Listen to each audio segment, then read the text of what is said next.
설교 본문을 읽겠습니다. 요한복음 21장 18절부터 23절까지 말씀 한 절씩 번갈아 가면서 읽겠습니다. 내가 진실로 진실로 네게 이르노니 네가 젊어서는 스스로 띠띠고 원하는 곳으로 다녔거니와 늙어서는 내 팔을 벌리리니 남이 내게 띠띠우고 원하지 아니하는 곳으로 데려가리라. 이 말씀을 하시면 베드로가 어떠한 죽음으로 하나님께 영광을 돌릴 것을 가르치시니라. 이 말씀을 하시고 베드로에게 이르시되 나를 따르라 하시니 베드로가 돌이켜 예수께서 사랑하시는 그 제자가 따르는 것을 보니 그는 만찬석에서 예수의 품에 의지하여 주님을 파는 자가 누구오니까 묻던 자더라. 이에 베드로가 그를 보고 예수께 여쭤되 주님, 이 사람은 어떻게 되겠사옵나이까? 예수께서 이르시되 내가 올 때까지 그를 머물게 하고자 할지라도 네게 무슨 상관이냐? 너는 나를 따르라 하시더라. 이 말씀이 형제들에게 나가서 그 제자는 죽지 아니하겠다 하였으나 예수의 말씀은 그가 죽지 않겠다 하신 것이 아니라 내가 올 때까지 그를 머물게 하고자 할지라도 내게 무슨 상관이냐 하신 것이니라. 아멘. 이 말씀을 가지고 공통적이나 획일적이지 않은 것이라는 제목으로 하나님 말씀 전하겠습니다. 교회는 지난주 말씀드린 것처럼 다양한 사람들이 예수님을 믿는다는 하나의 공통점으로 다양해요. 다양한 사람들이에요. 그런데 그 하나의 공통점 때문에 모인, 그래서 그리스도인이라고 새로운 이제 패러다임이 만들어지게 한 아주 독특한 공동체입니다. 근데 아주 다양하고 심지어는 서로 충돌하는 개성을 가진 사람들도 있어요. 저 성도하고 정말 안 맞아서 같이 신앙생활 못하겠네 할 정도로 그렇게 예배 시간에 정말 정반대 방향에 앉거나 아니면은 예배 시간을 다르게 한다거나 심지어는 교회를 옮기고 싶을 정도로 그런 사람임에도 불구하고 그것을 뛰어넘어서 이들을 하나로 만들어주고 그 방향으로 같이 그래도 저 사람하고 좀 같이 지내보자라고 자꾸 마음을 먹게 하는 게 뭐냐면 예수님을 믿고 따른다 하는 이 신앙입니다. 그 신앙 때문에 기독교인이라면 모두가 공통적으로 해야 되는 일이 있습니다. 이게 아주 이제 중요한 포인트예요. 모두가 공통적으로 해야 되는 일이 있어요. 그리고 또 이와 함께 놓치지 말아야 될 것은 공통적이다라고 해서 이게 획일적인 것은 아니라는 겁니다. 이게 참 중요한 포인트인데요. 그러니까 공통적이다 그런 부분이 있습니다. 그걸 하지 않으면, 그걸 무시하면 예수님의 중요한 부탁 또는 명령을 게으르게 해태하는 거예요. 두 번째 것, 획일적인 게 아니다라는 것, 이것을 간과하면 예수님의 뜻에 대해서 상당히 오해하고 왜곡하는 또 오류가 일어납니다. 이게 진짜 이러지도 못하고 저러지도 못하는 근데 오히려 단순하게 접근을 하면 됩니다. 말 그대로 모두에게 해당되는 공통적인 거지만 획일적이지는 않다. 그 모양이 한 가지 모양만 있는 건 아니다라는 거예요. 오늘 본문을 통해서 이 두 가지가 어떤 의미인지 잘 새기고 우리의 신앙생활의 방향을 잘 잡으면 좋겠습니다. 첫 번째는 공통적인 건데요. 예수님을 사랑하는 모든 성도, 예수님을 사랑한다면 모든 성도가 해야 할 일이 무엇인가? 바로 내 양을 먹이라 하는 겁니다. 예수님은 베드로에게 3번이나 물으셨어요. 내가 나를 사랑하느냐? 지난 시간에 말씀드렸습니다. 그 사랑의 농도나 깊이, 그러니까 예수님의 그 질문에는 차이가 있다 하는 것을 말씀드렸습니다. 사람들도 알고 있어요. 네, 결국 베드로는 현재 자기가 할 수 있는 사랑의 정도에 대해서만 이야기했습니다. 주님, 저는 이 정도 합니다. 이만큼 너 할 수 있어? 아니. 제가 얼마나 하는지 아시잖아요. 저는 이만큼 합니다. 근데 예수님은 오케이, 그것도 오케이 이야기하셨어요. 그래서 예수님을 부인했던 베드로는 다시 사람들 앞에서 사도로서 이 직분을 감당할 수 있는 자격을 부여받았다 이제 이렇게 말씀을 드렸는데요. 만약에 베드로를 향한 그 질문이 그냥 단순히 야 너 부인해가지고 사람들이 너 사도로 인정하기 싫어할 거야. 그러니까 내가 다시 사도직을 인정한다는 일종의 라이센스 같은 걸 줄게. 인정할게. 공적으로 해줄게. 요거 하나의 목적이었다면 굳이 이걸 성경에 기록할 필요가 없는 거죠. 왜냐면 21장 맨 마지막에도 이 내용이 나와 있어요. 예수님께서 하신 말씀과 행동은 그걸 다 기록한다면 어마어마하게 많은 양이 될 것이다. 그런데 굳이 여기에다가 기록한 것은 다 이걸 읽는 여러분들을 위해서요라고 이제 그 부분에 대해서 나중에 또 언급을 할 텐데요. 그렇다면 이 요한복음 21장 이 내용도 교회 역사에 지금까지 있는 모든 사람들, 다양한 사람들을 위한 기록이라는 거죠. 그럼 바로 이 자리에 있는 저와 여러분들을 위한 기록이기도 합니다. 그러니까 베드로를 향한 예수님의 질문을 통해서 알 수 있는 중요한 포인트가 있는데요. 그건 뭐냐? 다른 사람보다 예수님을 더 사랑하는 사람이든, 첫 번째 질문이었죠. 예수님을 아가페적으로 헌신적인 사랑을 하는 사람이든 아니면 필레오적으로 그냥 우정 같은 사랑을 하는 사람이든 상관없이 일단 예수님의 사랑을 먼저 받고 내가 예수님의 사랑을 받았구나. 이게 너무 귀하구나. 그래서 그 사랑에 감복해서 자기도 예수님을 어떤 모양으로든 사랑하게 된 사람이라면 그 사람들은 모두 예수님의 양을 먹여야 된다는 겁니다. 예수님이 똑같이 대답하셨잖아요. 내 양을 먹이라. 내 양을 치라. 내 양을 먹이라. 그러니까 남들보다 더 아가페적으로 사랑하는 사람이든 그냥 아가페적으로 사랑하는 사람이든 아니면 그냥 우정처럼 사랑하는 사람이든 예수님은 요구하신 게 한 가지였어요. 내 양을 먹이라. 이게 아주 중요한 포인트입니다. 그러면 우리는 뭐라고 생각하냐면 예수님의 양을 먹인다? 그러면 이건 복음을 전하고 말씀을 가르치고 목사가 하는 일로 생각하기가 쉽다는 거죠. 이게 영의 양식이라고 생각하니까. 그런데 한번 생각해 보십시오. 양을 먹인다. 그러면 평소에는 저녁비를 줬다가 밥 시간 되면 딸랑딸랑딸랑 해가지고 밥 먹으러 온다 이렇게 불러가지고 그때 뭐 풀을 준다거나 사료를 준다거나 여물통에 뭐 채워준다거나 그러면 양을 먹이는 걸까요? 전혀 아닌 거죠. 양을 먹인다 하는 것은 양들에게 사료를 준다는 것만을 의미하지 않습니다. 양을 먹인다 하려면 양을 먹이기 위해서 많은 게 이제 수반되어야 되는 거예요. 양을 키우고 이리저리 좋은 곳으로 몰고 다니고 새끼 받고 병들면 치료해주고 그 양이 묻으면 묻어주고 맹수들이 나타나면 그 맹수들로부터 양을 지키고 하는 그 모든 일들을 다 해야 되는 거예요. 그러다가 밥 때 되면 먹이는 거죠. 그냥 밥만 준다고 양들이 와서 먹지 않습니다. 양들도 자기가 신뢰하는 목자를 따라서 그걸 먹으니까요. 그렇다면 이 양을 먹이는 일은 예수님을 사랑하는 모든 사람들이 해야 할 일이라는 거죠. 목사는 당연히 그 직분대로 복음을 전하고 성경을 가르치는 일. 근데 목사만 이 일을 할 수 있는 게 아니고 사실 성도들도 어느 정도 이렇게 내용을 숙지한 다음에 그 일도 할 수 있습니다. 나가서 뭐 복음 전하고 뭐 성경을 가르쳐라 이건 아니더라도 주변에 그 일에 대해서 궁금하게 생각하는 사람들에게 아주 기본적인 내용이라도 전할 수 있어요. 근데 목사를 포함한 모든 성도가 해야 될, 빠지지 않고 해야 될 일이 있습니다. 그게 뭐냐면 자기 주변의 이웃을 돌보는 일입니다. 내가 나를 사랑하느냐?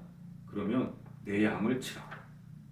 하나님의 백성을 돌보라는 거죠. 하나님의 이 백성은 교회 다니는 사람, 성도만을 이야기하지 않습니다. 여기서. 신약 성경 이 서신서 중에 복음의 핵심을 말하는 대표적인 성경이 뭐 갈라디아서 아니면 로마서 이렇게 꼽을 수 있습니다. 그런데 그 중에 갈라디아서는 특히 이제 어떤 내용이냐면 복음 100%가 아니고 복음을 포함해요. 복음이 이렇게 있어요. 예수님을 믿으면 구원받아. 요게 복음이죠. 그런데 요것을 포함해서 예수님을 믿고 할례를 받아야, 예수님을 믿고 율법을 지켜야 구원받아 라고 요렇게 복음에 뭘 다 이렇게 집어넣어 가지고 이게 다 완전한 복음이고 요것만 얘기하면 뭔가 모자란 것처럼 그렇게 사람들을 유혹하는, 복음을 흐리는 사람들이 있었어요. 그것에 대해서, 그러니까 사실은 요것만 복음이지 복음을 포함하는 뭐가 이렇게 붙으면 사실 이건 복음이 아니에요. 이건 복음이 아닙니다. 그 안에 복음이 있음에도 불구하고 갈라디아서는 이거는 복음이 아니다 라고 완전히 단정 지은 성경이거든요. 예수님을 믿음으로만 얻는 구원을 확실히 정했어요. 그 옆에 뭘 붙이면 믿지 마라. 그건 복음 아니다. 이거 전하는 사람은 망할 거다. 심지어 천사라도 망할 거다. 이렇게 아주 강렬하게 복음의 그 단순함을 전했던 이 갈라디아서가 마지막 6장에 가서 무슨 내용을 이야기하느냐. 9절, 10절에 이렇게 말합니다. 우리가 선을 행하되 낙심하지 말지니 포기하지 아니하면 때가 이름에 거두리라. 무슨 선을 행하라는 건가? 그러므로 우리는 기회 있는 대로 모든 이에게 착한 일을 하되 더욱 믿음의 가정들에게 할지니라. 이랬습니다. 그러니까 복음을 받은 자들이 순수한 복음, 예수님을 믿으면 구원받아. 그래 예수님의 사랑을 받았어요. 이게 너무 놀라운 일이에요. 이게 그냥 끝나는 게 아니고 역사적 인물 예수가 죽고 좋은 가르침을 남긴 게 아니라 이분은 신이시구나. 하나님이 이거 만들었고 나중에 심판하시고 우리에게 어떤 그림이 있으시구나. 이걸 확실히 믿는 사람이라면 그러면 실생활에서 어떻게 살아야 하는가? 신자든 비신자든 관계없이 선대하라는 겁니다. 이웃에게 잘 대하라는 거예요. 그런데 특히 믿음의 가정들에게 더 잘하려고 하라. 믿음의 이걸 오해하는 분들이 있습니다. 믿음의 가정들만 잘하라는 게 아니에요. 여기서 특히라고 더욱 잘하라고 하긴 했지만 이거는 더 그 사람들에게 우선을 가지고 이렇게 잘하면 니네 할 일 끝났다가 아닙니다. 이건 그래서 이게 시대적 배경을 아는 게 필요한데 옛날 핍박 받았어요. 예수님을 믿는다면 핍박 받았습니다. 끌려갔어요. 그 가정이 박살나고 잘못하면 죽어요. 그런 사람들이 지금 여기 있어요. 만약에 그러면 이 사람들이 어려움을 당해요. 그 사람들이 아이고 우리 성도님이네 가서 도와주는 일을 한다면 어떤 일이 생길까요? 그렇죠. 쟤네들은 거의 반역에 가까운데 로마 황제를 섬기지 않는다고 그러고 반역죄를 저지르는 거랑 마찬가지인데 아니 저 집이 저 반역죄를 지은 사람 돕네? 저것도 예수쟁이 아니야? 이렇게 될 수 있다는 거죠. 그러니까 그때 당시의 배경으로서는 더욱 믿음의 가정들을 챙겨라. 왜? 당시 기독교인들이 사회적인 멸시와 따돌림을 받는 분위기였기 때문에 아무도 다른 여기에서는 이웃끼리 사랑한다 하더라도 기독교인을 도우려는 사람들이 더 없을 때였다는 겁니다. 그런데 그 사람들을 도와줄 사람이 없는 상황에서 내가 가서 그 사람을 돕는다? 사회적으로 따가운 시선을 받을 수 있고 잘못하면 같이 망할 수도 있는 위험을 부담하는 일이었어요. 네가 순수한 복음을 믿어? 예수님을 믿는다는 믿음만으로 구원받는다는 그 복음을 믿어? 그렇다면 저렇게 멸시와 따돌림 당하고 너무 힘들어하고 사회적으로 혐오받고 있는 네 신앙의 동지들을 다른 사람은 돌보지 않더라도 목숨에 그 위협을 무릅쓰고라도 가서 도와. 그런 뜻이에요. 지금 살기 좋은 이 세상에서 아이고 우리 사랑하는 성도 그러면서 더 자기들끼리 더 뭉치라는 얘기가 아닙니다. 근데 이게 지금 적어도 지금 21세기 대한민국에서는 마치 그렇게 자기들끼리 지금 더 하고 있고 안 믿는 사람들은 저것들은 저기들끼리만 저렇게 뭉쳐라는 인식을 가지게끔 그렇게 하고 있다는 거죠. 성도들끼리 챙겼으면 할 일을 다 했다는 말이 아니고요. 그럼 이 말씀을 요즘으로 적용한다면 어떻게 해야 될까요? 지금 갈라디아서 당신이 예수님을 그렇게 믿어? 예수님이 어떤 분이신지, 우리에게 행한 구원이 어떤 것인지, 내가 어떤 죄인이었는데 예수님이 나를 사랑하셨다는 걸 믿어? 그걸로 구원받았어? 그러면 어떻게 살아야 될까? 사회가 멸시하고 따돌리고 혐오하는 사람들을 선대하라. 그럼 어떤 일이 벌어질까? 마찬가지입니다. 사회가 저거 왜 저걸 도와? 다른 사람들을 돕지. 저 못된 놈들, 저거 천벌받아야 마땅한 저놈들을 왜 도와? 이런 이야기가 생기는 거죠.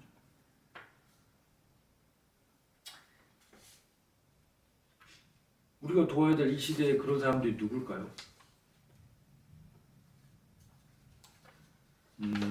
제가 주중에 그 비행 청소년들 그 그룹홈 가서 이제 성경 공부 겸 그 아이들 이야기를 들어주고 이제 그런 일을 하고 있습니다. 이제 어떤 마음에 의해서 하고 있는데 그걸 되게 불편하게 보는 분들이 있어요. 걔네들은 거기서 벌 받는데 거기 가서 왜 좋은 일을 하느냐? 벌 받게 내버려둬라. 나쁜 짓을 했으니까. 여러 명이 저한테 그런 얘기를 했습니다. 참 좋은 일 하시네요 하는 사람도 있지만 또 반면에 그 시간에 다른 사람에 가서 오히려 그 애들한테 시달린 애들한테 가서 복음을 전해야 되지 않겠습니까? 라고 이야기하는 사람들이 여럿 있어요. 그래서 네, 좋은 의견이십니다. 그럼 계속 가고 있습니다.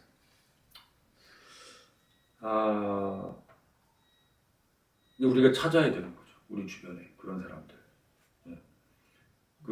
한번 말씀드렸어요. 이웃은 누구인가? 나하고 가까운 사람, 거리적으로든 뭐 감정적으로든 관계상으로든 가까운 사람이 아니라 도움이 필요한 사람이 이웃이라고 선한 사마리아 비유에서 그렇게 말씀을 하셨죠. 그렇습니다. 우리가 가야 될, 선대해야 될 사람. 그렇다면 이제 그 다음 문제는요. 우리가 이제 그 사람들에게 이제 선대를 하면 우리도 사람인지라 기대하는 반응이 있습니다. 착하게 잘 대해주면. 다른 사람들은 잘 대해주지 않는데 내가 이렇게 잘 대해주었으니까 그 사람에게서 어떤 반응이 오기를 기대할까요? 어떤 반응이 오기를? 네. 고맙습니다. 그러니까 좋은 반응이 오길. 다른 사람에게는 전에처럼 못되게 대하더라도 그래도 나한테만은 아유 또 오셨네요. 뭐 이제 이렇게. 근데 그렇게 반응을 할까? 그렇지 않다는 거죠. 한번 생각해 보세요. 오랫동안 멸시받고 혐오받고 따돌림을 당하는 사람이 있어요. 내가 좋은 마음을 가지고 그래 내가 주님의 사랑으로 다가가야지. 그래서 잘 대해주기로 다가가면 너무 고맙습니다. 그렇게 할까요? 그 사람은? 그러지 않습니다. 그동안에 자기가 받아온 그 마음 때문에 이 사람도 뭔가 자기에게 따뜻하게 다가온 사람을 기대했겠죠. 그런데 그런 사람이 없어요. 그러면서 이 마음이 이미 이렇게 된 거예요. 근데 누가 자기에게 따뜻하게 다가와. 그러면 당신 왜? 도대체 무슨 속을 가지고? 아무도 나에게 이렇게 하지 않는데 당신이 이렇게 하는 거 뭐 다른 꿍꿍이가 있는 거 아니야? 나에게 원하는 뭐 다른 게 있는 거 아니야? 라고 그런 반응이 나오겠죠. 오히려 선대하려고 다가가는 사람에게 상처 주는 반응을 할 겁니다. 전 이 부분에서는 오히려 글쎄요. 저는 이제 목사라는 타이틀을 가지고 다가가잖아요. 그러니까 이 양반은 그래도 목사니까 성직자니까 이래서 약간 그래도 무장해제하는 게 있다고 봐요. 저는 일종의 어드밴티지가 있는 거죠. 그런데 만약 여러분들이 그렇게 다가갔다. 그러면 아마 그것도 없을 거예요. 왜? 나한테 뭘 말해요? 이렇게 할 때 오히려 이제 다시는 이런 거 하나 봐라. 그러고 우리가 이제 상처가 되겠죠. 근데 그게 뭐냐면 바로 2000년 전에 유대인이 예수님한테 한 거예요. 예수님이 오셨어요. 근데 2000년 동안 유대인은 이방인들에 대해서 자기들이 가지고 있는 그 개념 바깥에 있는 가치관을 가지고 있는 사람들에 대해서 다 개돼지야. 인간 취급도 안 했어. 상종도 안 했지만 다른 나라들로부터도 그런 취급을 받았죠. 저것들은 꼴통이야. 이상해. 근데 지금 옛날 다윗 시대처럼 막 우월한 것도 아니고 오히려 식민지에 있고 그러면서도 이런 짓을 하니까 모든 민족이 유대인은 난 진짜 재수없고 싫어. 그래서 로마에서 화재 났을 때 그냥 유대인들에게 돌려버렸어요. 네로가. 그랬더니 그 백성들이 잘 됐다. 그래가지고 그냥 유대인 다 때려잡고 뭐 추방하고 그런 일이 생긴 거죠. 왜? 평소에도 유대인은 밉상이었으니까. 예수님이 그런데 다가가셨어요. 그래서 어떻게 했어요? 이 사람들이 아니 이건 같은 유대인인데도 엉뚱한 소리 해 죽인 거죠. 바울도 그런 일을 겪었습니다. 자기는 오히려 로마 시민권을 가진 사람인데도 마치 시민권이 없는 자처럼 그 권리를 포기하고 그렇게 다가갔는데 너무 어려운 일을 겪었어요. 그래서 바울이 그걸 포기했느냐? 아니죠. 뭐라고 권면합니까? 나도 이런 일 당했는데 여러분들 반드시 그런 일 당합니다. 그러고 권면한 거예요. 낙심하지 마시라. 한 번에서 거부당했다고 중단하지 말고 꾸준히 포기하지 않고 선대하면 하나님이 거두실 겁니다. 그렇게 이야기한 겁니다. 예수님을 사랑하는 모든 이가 해야 될 일, 그것은 주님의 백성, 하나님의 형상을 닮은 자들, 그들을 선대하는 일입니다. 그게 양을 먹이는 일이죠. 우리 이웃에게 복음이든 사랑이든 이건 모든 시간을 그들을 위해서가 아니고요. 내가 할 수 있는 방법을 찾고 시도하고 개발하면서 꾸준히 선대하는 성도가 되시길 바랍니다. 두 번째는 획일적이지 않은 것인데요. 모두에게 분명히 뭐는 있는데 똑같이 적용되지 않는다는 겁니다. 예수님 말씀에 의하면 내게 무슨 상관이냐. 내가 이걸 이렇게 하는데 그게 너하고 지금 무슨 상관이야? 라고 말씀하신 부분입니다. 예수님은 베드로에게 어떤 죽음으로 죽을 건지 대충 짐작할 수 있게 말씀하셨어요. 네가 원하지 않는 곳으로 남이 띠 띄워가지고 끌고 갈 거야. 띠를 띄운다는 건 허리띠를 맨다. 그건 내가 우리가 역도할 때 보면 이게 띠 매잖아요. 그건 내가 힘을 쓰겠다는 거거든요. 근데 내가 띠를 매는 게 아니고 남이 띠를 매. 그건 내 주장대로 움직일 수 없고 남이 이제 끌고 간다는 그걸 의미합니다. 그러면 그 예수님이 그런 얘기를 해주셨을 때 지금 분위기가 그렇다면 베드로가 네 주님 이번에는 예수님 부인하지 않고 나에게 남이 나를 띠띠우는 일이 생길 때 부인하지 않고 죽기까지 따르겠습니다. 이렇게 말하면 좋을 텐데 베드로는 그런 대답을 하지 않아요. 내 양을 먹이라. 그렇게 했는데 베드로는 21절처럼 답했습니다. 주님, 이 사람은 어떻게 되겠습니까? 정말 사람 희한하죠. 진짜 희한해요, 사람이. 지금 자기가 3번 부인해가지고 지금 진짜 얼굴을 들을 수 없는 상황에서 예수님이 3번 그래서 막 야, 너 어디 고개를 들고 다녀? 너 막 이런 분위기 아니고 사랑하냐? 약 먹이라. 사랑하냐? 약 먹이라. 지금 그래서 사도권을 어떻게 다시 부여해 주는 것 같은 지금 큰 은혜를 받은 상황이잖아요. 그럼 다시 옛날처럼 무릎 꿇고 막 머리 조아리면서 주님 감사합니다. 이제 정말 말이라도 부인하지 않고 정말 죽기까지 따르겠습니다 해야 되는데 그 순간에 베드로의 멘트는 얘는 어떻게 될까요? 그 사도 중에 제일 막내. 얘 제일 어린 놈은 이게 그림은 그려졌어요. 아, 내가 죽겠구나. 죽을 것 같구나. 핍박 받겠구나. 그려졌어요. 제일 막내. 얘는 어떻게 될까요? 라고 참 다른 사람의 인생과 비교하는 그런 질문을 다시 하는 겁니다. 참 이 결정적인 순간에도 비교하고 우열을 매기는 것이 우리 인간의 본성 같습니다. 그러니까 내가 이제 우리가 완전히 깨끗하게 살지 못하잖아요. 그러니까 내가 이제 지난 한 주간 살면서 뭐 요런 이렇게 죄를 좀 저지른 것 같아. 그래서 나한테 무슨 안 좋은 일이 생겼어.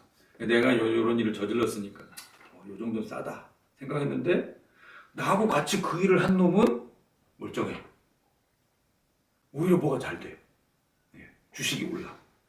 뭐 이런 일이 생겨. 그러면 방금 전까지 내가 막 주님 잘못했습니다. 내가 뭐 이 죄를 저질러 한 대 맞네요. 쌉니다. 네, 겸손히 맞겠습니다. 이렇게 했다가 멀쩡한 그 사람을 보면서 안 맞는 그 사람을 보면서 오히려 잘 되는 그 사람을 보면서 주님의 이렇게 주관하심에 부당하다라고 생각이 뭐 올라오는 거죠. 회개 취소 뭐 이렇게 되는 거. 이게 참 못된 사람의 이제 본성입니다. 그러니까 예수님이 요 전까지는 정말 인자하게 말씀하시잖아요. 아무 타지 않고 내 양을 먹여라, 내 양을 치라 이렇게 말씀하시다가 얘는 어떻게 될까요? 라는 요 이상한 질문에는 예수님이 약간 심사가 뒤틀린 것 같이 답을 하세요. 심지어 내가 다시 올 때까지 이 사람을 살게 한들 네가 무슨 상관이야? 네가 무슨 참견이야? 라고. 내가 다시 올 때까지 얘를 장수하게 너는 끌려가 죽을 거야. 얘는 안 죽고 내가 2000년 넘게 살게 하든 말든 네가 무슨 상관이야? 라고 예수님이 성격을 드러내셨습니다. 이게 우리는 예수님을 막 공자님처럼 막 거룩한 말씀만 하시고 막 이렇게 하는데 이건 엄청 이게 뭐랄까요? 풍자. 이게 일종의 비꼬는 거예요. 야, 너 지금 이 분위기에 너 지금 그걸 질문이라고 하니? 너만 죽일 거야, 너만. 너만 죽일 거야. 얘는 오래오래 건강하게 살게 만들 거야. 그렇게 너 지금 3번이나 부인한 놈이 지금 뭐 따지나? 뭐 지금 이런 분위기예요. 지금 여기 상황이. 앞에 분위기 따뜻하고 좋았다가 갑자기 싸한 분위기로 지금 넘어간 겁니다. 똑같이 복음을 전하더라도 누구는 죽고 누구는 살게 될 거예요. 똑같이 목회를 하더라도 누구는 잘하는 거, 잘 되는 것처럼 보이고 누구는 목회 30년 했는데 와 저 모양이고 기도를 안 해서 그러나 뭐 저 목회자를 안 불렀는데 지가 그냥 마음대로 해서 그러나 이렇게 보이기도 할 거예요. 똑같이 신앙생활을 하는데 누구는 건강하게 잘 살고 누구는 계속 시름시름 앓고 병들기도 할 겁니다. 근데 이 일에 대해서 예수님은 뭐라고 말씀하시는가? 약간 풀어서 나는 네가 갈 길을 일러주고 너만 가는 게 아니고 내가 앞서 갈 거야. 그러니까 너는 나만 따라와. 예수님이 베드로에게 그랬어요. 너는 나를 따라라. 너만 죽은 길로 다시 보내는 게 아니고 부활한 내가 너와 함께 동행하며 그 길을 갈 거야. 너는 나만 따라. 그런데 남이 어떤 길을 가든지 그건 신경 끄고 네 길이나 가. 사자성어로 뭐라고 하는지 아세요? 이거 사자성어로 예수님의 지금 이 말씀. 너나 잘해. 너나 잘하면 너나 잘해. 그러니까 나는 지금 너에 대해서 이야기하고 네가 어떻게 갈 건지 얘기하고 너를 버려두지 않고 내가 너와 함께 그 죽음의 길까지 갈 거다. 너는 나와 함께만 가면 된다. 그러니 제발 딴 사람하고 어떻게 가든지 내가 딴 사람하고 어떻게 동행해 주든지 어떤 방식으로 가든지 너하고 다르게 가든지 같이 가든지 신경 쓰지 마라. 비교하지 마라. 이건 정말 신앙생활의 중요한 부분입니다. 로마서 12장 3절부터 8절까지 말씀인데요. 내게 주신 은혜로 말미암아 너희 각 사람에게 말하노니 마땅히 생각할 그 이상의 생각을 품지 말고 오직 하나님께서 각 사람에게 나눠주신 믿음의 분량대로 지혜롭게 생각하라. 각 사람에게 분량이 다르게 나눠주셨어요. 우리가 한 몸에 많은 지체를 가졌으나 모든 지체가 같은 기능을 가진 것이 아니니 이와 같이 우리 많은 사람이 그리스도 안에서 한 몸이 되어 서로 지체가 되었느니라. 우리에게 주신 은혜대로 받은 은사가 각각 다르니 혹 예언이면 믿음의 분수대로, 혹 섬기는 일이면 섬기는 일로, 혹 가르치는 자면 가르치는 일로, 혹 위로하는 자면 위로하는 일로, 구제하는 자는 성실함으로, 다스리는 자는 부지런함으로, 긍휼을 베푸는 자는 즐거움으로 할 것이니라. 이 말씀은 무엇을 말하느냐? 하나님은 성도를 획일적으로 부르지 않으셨다는 거예요. 공장의 제품처럼. 아, 얘는 좀 다르게 생겼네. 불량품이 아니라는 거예요. 획일적으로 부르지 않으셨어요. 부르실 때도 어떤 사람은, 그러니까 이렇게 이야기하는 사람이 있습니다. 막 수련회 갔는데 갑자기 막 놀래가지고 막 하나님의 음성을 듣기도 하고 막 몸이 막 이상한 체험을 하기도 하고 그래가지고, 그러면 하나님의 살아계심을 부인할 수 없다. 너는 어떻게 믿어? 뭐 어느 순간에 예수님 믿어졌어요. 너는 가짜야. 그렇게 안 돼, 안 돼. 정말 뭐가 이 수련회 가가지고 막 한번 부르짖어봐. 주여 한번 해봐. 그럼 뭔가 몸이 느껴질 거야. 아니에요. 어떤 사람은 은근한 이성적 설득으로, 모태신앙이 주로 그런 케이스가 많죠. 이게 믿는 건지 안 믿는 건지, 언제 구원 받았는지 몰라요. 네, 그럴 수 있어요. 근데 어떤 사람은 초자연적인 체험, 정말 음성을 듣고 막 몸이 떨리고 막 이제 둥둥둥 뜨고 막 별별 경험들을 합니다. 하나님은 성도를 획일적으로 부르지 않으셨어요. 하나님은 성도에게 획일적으로 은사를 주지 않으셨어요. 그렇게 하겠다고 또 말씀하셨고, 심지어 어떤 사람들에게는 고린도전서 12장에 나오는 초자연적인 은사, 다양한 초자연적인 신비한 그런 은사를 주셨어요. 어떤 사람들에게는, 지금 일부러 제가 로마서 12장 이걸 읽었습니다. 여기에 이 은사는 이게 은사야? 라고 의심이 될 만한 거예요. 이건 뭐 좀 할 수 있는 거 아니야? 라는 거예요. 거기 보면 섬기는 일, 뭐 가르치는 일, 위로하는 일, 구제하는 일, 다스리는 일, 이거 이제 행정 이런 거 말하는 겁니다. 그리고 긍휼을 베푸는 일. 아무도, 심지어 교회 다니는 사람도 은사라고 생각하지 않아요. 그런데 성경은 이거 은사라고 말합니다.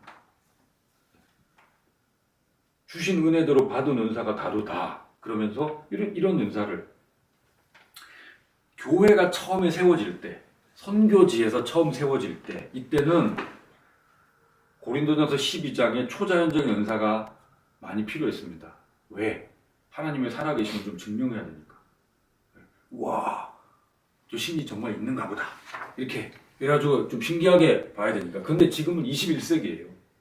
지금도 선교주에서는 이런 일들이 간혹 일어나긴 합니다. 오지 같은 데서. 그런데 지금 21세기고 많은 문화적 영역이 있습니다. 여기에서 더 중요한 거는 이 각박한 도시 생활. 지금 인류의 6, 70%가 거의 도시에서 살고 있잖아요. 이 각박한 도시 생활에서는 뭐가 더 필요할까요? 로마서 12장에 나오는 이런 게 필요합니다. 섬기고, 긍휼히 여기고, 구제하고, 위로하고. 획일적으로 은사를 주지 않고 다. 그래서 이런 일들이 우리에게 참, 그러니까 똑같이 이웃을 불쌍히 여기고 다가가고 이러는데, 정말 저런 지혜가 있다니, 저렇게 다가가면 정말 좋겠구나, 저렇게 하니까 위로가 되는구나, 위로를 받는구나, 저 사람이 살아나는구나, 이런 분들이 있습니다. 그 은사라고 생각합니다. 하나님은 성도를 획일적으로 또 살게 하지 않으셨어요. 한 방향으로 살게 하지 않으셨어요. 악한 그 아합 왕 시대에 엘리야가 있었고 아합의 신하인 오바댜가 있었습니다. 또 바벨론 포로기 때에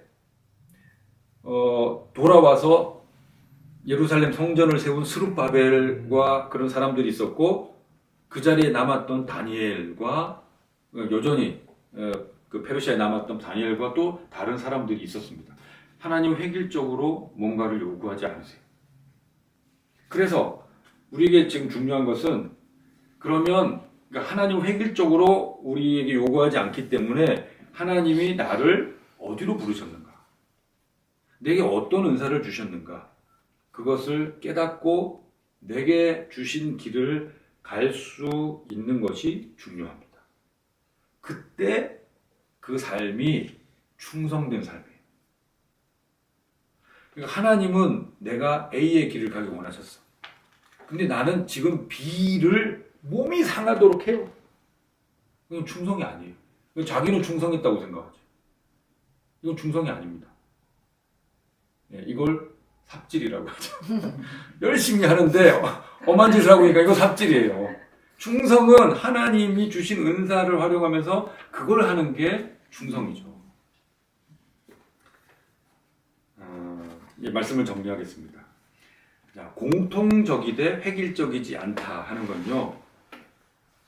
하나님은 차별하지 않고 특히 우리 개성을 무시하지 않으신다는 겁니다. 그래서 이게 바로 복음이고 사랑이에요.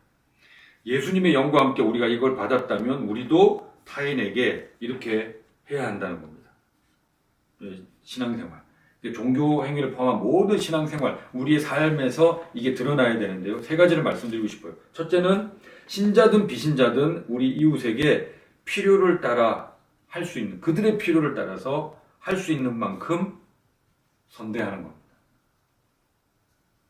두 번째는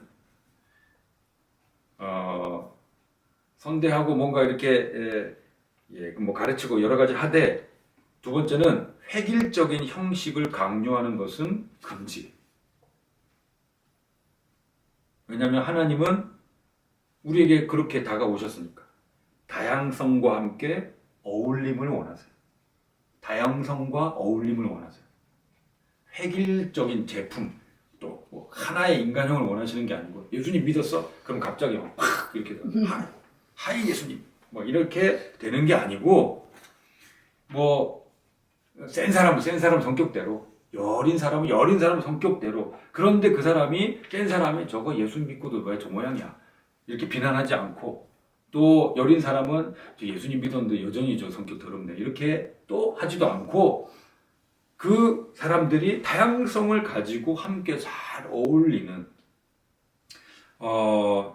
제가 이제 요거를 어떻게 표현하기 위해서 단어를 찾았는데 없어. 이게 참 아쉬워요. 뭔가 이렇게 다양성과 무슨 성 뭐 이렇게 찾으면 좋겠는데 그게 안 보여가지고. 근데 영어로 보니까 뒤에 뭐가 이렇게 그 가군이 떨어진 게 있어요. 다양성, 다이버시티, 어울림, 소사이어티.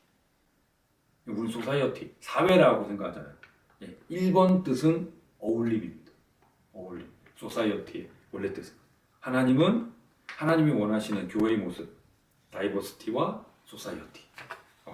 제가 찾고도 너무 기뻤어요. 세 번째는 뭐냐? 비교를 금지하는 거예요. 내가 하는 일이든, 그러니까 내가 이렇게 하는 일이든, 내가 받는 일이든, 내가 이렇게 하는데 남들이 이만큼 해? 아니면 좀 적게 해? 이거 가지고 뭐 하니 안 하니, 저거는 안 하는 거나 마찬가지라니, 그게 아니라 이게 마치 그건 거죠. 그 운전하시니까요. 고속도로를 운전하러 갈 때 단 두 부류의 사람만 존재합니다. 내가 운전해 갈 때 나보다 빨리 가는 사람은 잘 모르세요? 나만 나쁜 놈 되는구나. 고속도로 운전해 갈 때 나보다 나를 앞질러서 이렇게 휙휙 지나가는 사람은 다 미친놈이죠. 이렇게 위험하게 과속을 하다니 미친놈 이 되는 거고, 내가 가는데 나보다 막 앞에서 미적미적거리고 못 가는 사람은 다 바보죠. 바보. 운전도 못하는 그렇게 되는 거예요. 이게 아닌데, 사실은 아닌데 왜 이렇게 하느냐? 그러니까 내가 하는 일이든 아니면 내가 받는 일이든 비교 금지. 근데 여기에 하나 더 나가면 우리가 왜 비교를 할까? 거기에는 손해보기 싫은 마음이 있기 때문입니다. 손해보기 싫은 마음. 비교를 하지 않는 마음, 그리고 하나님께서 주신 길을 찾고 그 길을 가보니까 아무도 없네, 나밖에 없네, 이거 어떡하지? 그럼 가지 말까? 이게 아니고, 하나님이 원하시는 길을 찾고 그 길을 쭉 충성되이 꾸준히 갈 수 있는데 필요한 게 뭐냐? 믿음입니다. 여기에도 필요한 게 믿음이에요. 주님이 나와 함께 하신다. 주님이 지키신다. 나와 동행하신다. 그래서 베드로에게 말씀하신 거잖아요. 너 이렇게 띠띠고 끌려가. 근데 내가 너와 함께 가줄 거야. 그러니까 너는 나만 따라와. 라고 말씀하셨어요. 주님이 나와 동행하시고 나를 지키심을 믿어야만 이 일들을 1, 2, 3번 일들을 할 수 있습니다. 그렇게 사는 저와 여러분들이 되시길 예수님 이름으로 축원합니다.